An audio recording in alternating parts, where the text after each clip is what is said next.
இனிமே கண்ணை மூடிட்டு கடலை எண்ணெய் வாங்கலாம். ஏன்னா மந்த்ரா கடலை எண்ணெய் இதயத்தின் தயாரிப்பு. வறுக்க பொரிக்க ஏன் எல்லா சமையலுக்கும் மந்த்ரா தான். மந்த்ரா கடலை எண்ணெய், அபார ருசி, ஆரோக்கியமான உடல் நலம். இந்தியாவில் உள்ள பெரும்பாலான உணவகங்கள் பயன்படுத்தும் முக்கிய பில்லிங் மென்பொருளின் தரவுகளை வருமான வரித்துறை பெற்று ஆய்வு செய்தது. சுமார் 1.7 லட்சம் உணவகங்களின் தரவுகள் ஆராயப்பட்டது. அதில் கடந்த 5 ஆண்டுகளில் சுமார் 70,000 கோடி ரூபாய் அளவுக்கு நடந்த வர்த்தகத்தை மறைத்து வருமான வரி ஏய்ப்பு செய்தது கண்டுபிடிக்கப்பட்டுள்ளது. வருமான வரித்துறை கடந்த ஆண்டு நவம்பரில் ஹைதராபாத்தில் உள்ள சில பிரியாணி உணவகங்களில் நடத்திய சோதனையில் இந்த வரி ஏய்ப்பு வெளிச்சத்துக்கு வந்துள்ளது.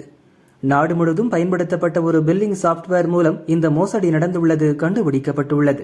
இந்த சாப்ட்வேர் மூலம் விற்பனை பதிவுகள் அழிக்கப்பட்டுள்ளன. அதன் மூலம் வருமான வரியும் ஜிஎஸ்டியும் குறைவாக செலுத்தப்பட்டு மோசடி நடந்துள்ளது. தமிழகம், கர்நாடகா, தெலங்கானா, மகாராஷ்டிரா, குஜராத் உள்ளிட்ட மாநிலங்களில் இந்த மோசடி அதிக அளவில் நடந்துள்ளது. கர்நாடகாவில் 2,000 கோடி ரூபாய், தெலங்கானாவில் 1,500 கோடி ரூபாய், தமிழகத்தில் 1,200 கோடி ரூபாய் அளவுக்கு விற்பனை பதிவுகள் நீக்கப்பட்டு மோசடி நடந்துள்ளது. பொதுவாக இத்தகைய தரவுகளை ஆய்வு செய்ய மாதங்கள், வருடங்கள் கூட ஆகலாம். ஆனால் வருமான வரித்துறையினர் AI மற்றும் தரவு பகுப்பாய்வு தொழில்நுட்பங்களை பயன்படுத்தி இந்த மோசடியை கண்டுபிடித்துள்ளனர். மோசடி நடந்த மென்பொருளின் பெயரை வருமான வரித்துறை வெளியிடவில்லை. இதுபோன்ற தொழில்நுட்பங்கள் கிளவுட் அடிப்படையில் இயங்குவதால் நீக்கப்பட்ட பதிவுகள் அனைத்தையும் வருமான வரித்துறை பெற்றுள்ளது.